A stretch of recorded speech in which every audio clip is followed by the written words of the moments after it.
خبيته بيني وبين نفسي وما قلتلوش علي في نفسي. معرفش ايه بيحصل لي لما بشوف عينيه، ما بقتش عارفة اقوله ايه. معرفش ليه خبيت عليه، بضعف قوي وانا جنبه وبسلم عليه. كل حب الدنيا دي بقلبي ليه، ده انت اغلى الناس عليا روحي فيك. كل حب الدنيا دي بقلبي ليه، ده انت اغلى الناس عليا روحي فيك. ده انت لو قدام عينيا اشتاق اليك، على بالي ولا انت داري باللي جرالي. والليالي سنين طويلة سبتها يمشي غالي بكل كلمة قلتها لي. على بالي ولا انت داري باللي جرالي. والليالي سنين طويلة يمشي ادي الكرة العرضية وادي هنا بتطب طبة وممكن الثالث. هي الثالث.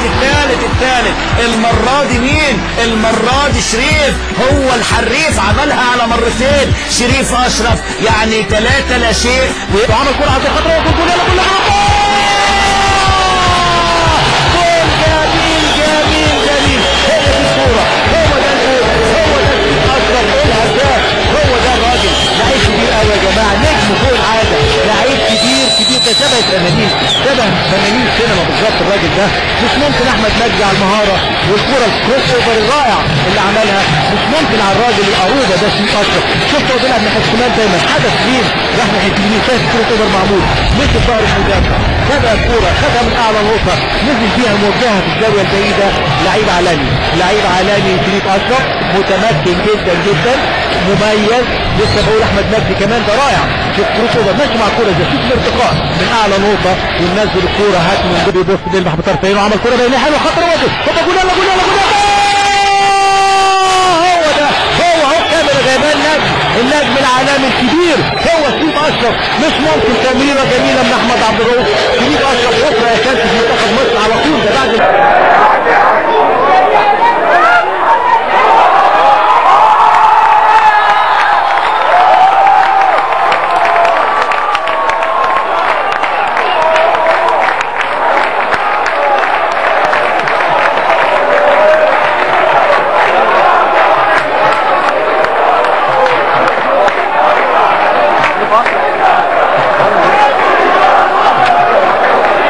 هجمه مرتده تاني للزمالك. خلاص الكره اتفتحت، المباراه اتفتحت. شريف اشرف ينطلق، شريف والهدف الرابع لنادي الزمالك.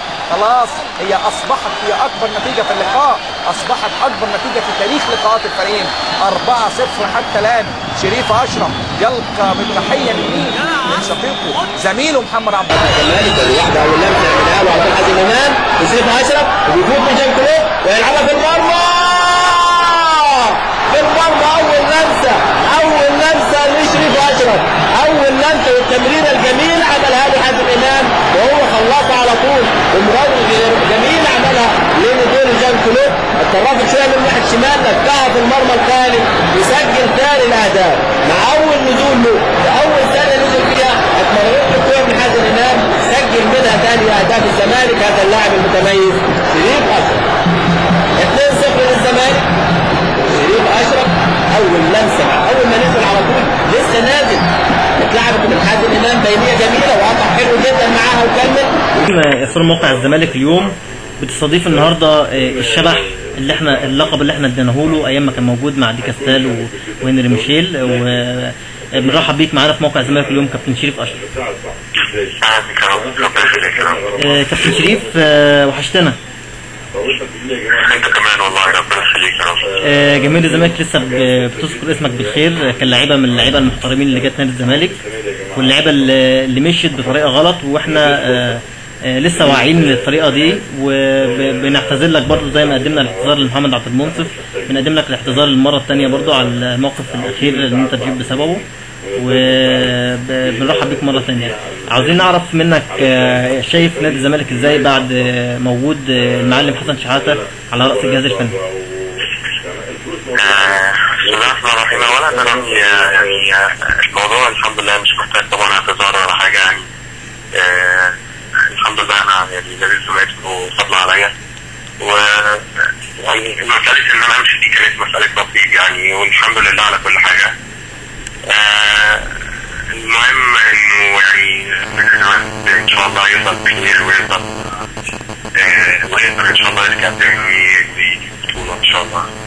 طبعا هي الراجل كابتن حسن مسؤولية طبعا، يعني بقول له يا رب ربنا يوفقك ويكرمك كده مع نادي الزمالك وتقدر ترجع البطولات نادي الزمالك زي ما كنت يعني بتلعب وتجيب بطولات وانت لعيب، تقدر تجيبها مع الزمالك وانت مدرب ان شاء الله باذن الله. انت مدرب كبير وحققت اللي ما حدش حققه مع منتخب مصر، ان شاء الله ربنا يقدر يعني يقدرك وتحققه ان شاء الله مع نادي الزمالك باذن الله. عوامل البطوله بقت موجوده في نادي الزمالك دلوقتي؟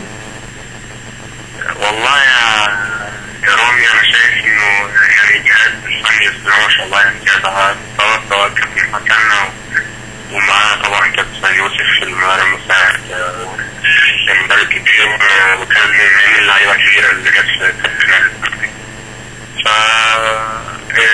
واللعيبه طبعا لعيبه هايله، وهو الموسم اللي فات يعني ما حالفهمش الحظ في اخر الدور الثاني من المسابقه. يعني وبرضه التأثير كان عليهم جامد جدا، وان شاء الله يكون خدوا كلمه من السنه اللي فاتت دي عشان يقدروا ان شاء الله يستفيدوا بيها السنه دي، في انهم لو قرر معاهم الموقف ان شاء الله ما يغلطوش نفس الغلطات اللي غلطوها السنه اللي فاتت ان شاء الله. كابتن شريف، سؤال يعني نحب نقوله للكابتن شريف اشرف، ممكن نشوفك في نادي الزمالك الفتره اللي جايه بتساند الفرقه ولا الموضوع صعب؟ انا بساند الفرقه بقلبي يعني، بس عايزين نشوفك. موضوع ان ده موجود او مش موجود دي يعني طبعا بتبقى راجعه لنادي الزمالك، يعني لو نادي الزمالك طبعا طلبني انا تحت امره يعني، انما طول ما نادي الزمالك ما بتوجدش فمش هتبقى في حاجه يعني.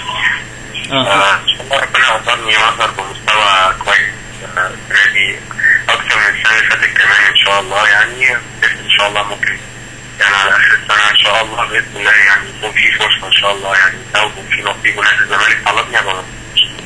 بعيدا عن الشرطه الفانيلا، ممكن نشوفك في زياره خاصه لنادي الزمالك؟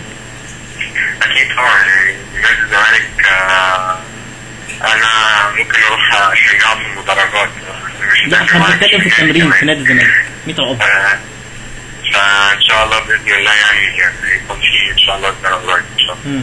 احنا بنوجه لك الدعوه كجماهير بعيدا عن المسؤولين، نفسنا نشوفك بتساند الفرقه قبل ما بعيدا عن الكوره خالص، لان احنا بنحب الكابتن شريف اشرف وكابتن محمد عبد المنصف وكابتن احمد مجدي وكل الناس اللي مشيت بطريقه غلط في نادي الزمالك، اتجنى عليهم ومشوا غلط بطريقه غلط، فاحنا بنحب الناس دي وبنحب ان هم يشاركونا في المسانده لنادي الزمالك، عشان هم كلوا عيش وملح في النادي والناس بتحبهم، ولسه احنا بنحبكم بشكل اقوى من الاول كمان، ونفسنا تكونوا في ظهرنا في ظهر نادي الزمالك عشان نحقق البطوله اللي احنا بنحلم بيها. هدعوكم ان شاء الله، ندعي لكم رغم ان احنا مش معاكم، يعني انا بحب جمهور نادي الزمالك جدا جدا جدا لدرجه ما حدش يتخيلها، لان الجمهور ده له فضل عليا، وهو اللي يعتبر عمل شريف اشرف كاسم طبعا. وبحب نادي الزمالك جدا لانه النادي له فضل عليا، وان شاء الله باذن الله يعني يكون السنه دي يعني ان شاء الله كابتن حسن وكابتن اسماعيل والجهاز فني مع اللعيبه يقدروا ان شاء الله يرجعوا بطولات من نادي الزمالك ان شاء الله. اخر حاجه نختم بيها، مين اللعيبه اللي لسه بكلمك لغايه دلوقتي؟ اللعيبه ايه؟ اللي بتسال عليك يعني او انت بتسال عليهم. والله يعني ظروف الحياه والمشاغل. الصراحه يعني. المشاغل يعني اكتر اللعيبه اللي يعني بعض اللعيبه اللي مشيت يعني. احمد نجدي يعني هو فتح الله يعني صراحه. يعني هو حتى لما طلع قرار رجالي يعني. بالظبط. هو فتح الله بصراحه رجالي.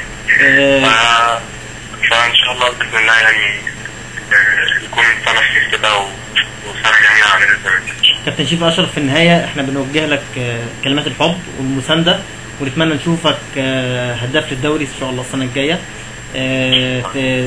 تحقق اللي انت عاوزه في الكوره، وان شاء الله من تالق لتالق ان شاء الله السنه الجايه، ونتمنى لك كل خير على المستوى الاسري وعلى المستوى الرياضي ان شاء الله. ان شاء الله باذن الله. شكرا كابتن شريف، وشكرا على المداخله معنا في موقع الزمالك اليوم. العفو. شكرا يا كابتن شريف. شكرا. شكرا.